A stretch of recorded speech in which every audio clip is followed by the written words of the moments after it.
खिप्रो government boys lower secondary and primary school phase Mohammad हिंगोजो में ताल्के एजुकेशन ऑफिसर खिप्रो मोहतरम साईं अरबाब अली समीजो साहिब जिन असेंबली में पहुंची स्कूल विजिट करे क्लासन में शागिर्दनि का सवाल जवाब पुछिया। स्कूल की सफ़ाई सुथराई, बेहतरीन एडमिनिस्ट्रेशन, बेहतरीन काबिलियत सलाहियत रखंदड़ उस्तादनि जी निगहबानी में तालीमी माहौल जी वाखाण कंदे चयो त असांखे पंहिंजे हिस्से जो कमु करणु खपे। उस्ताद पंहिंजी ड्यूटी ईमानदारी सां, सचाई सां, फ़र्ज़ शनासी सां गॾु नेक जज़्बे सां कनि। असेंबली में ख़िताब कंदे चयो त हुननि ग़रीब मिसकिननि जे औलाद खे तालीम जी ज़ेवर सां आरास्ता करण सां महिनत लगन जी ज़रूरत आहे।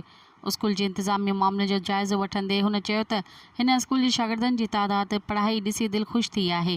हीउ स्कूल खिप्रे तालुके जो हिकु मिसाली स्कूल आहे। सरप्राइज़ विज़िट दौरान साण सां गॾु तालीमी माहिर मोहम्मद शरीफ़ दर्स, खमाण सिंह, सोडो मोहम्मद अली गज्जू साहिब जिन बि गॾु हुआ।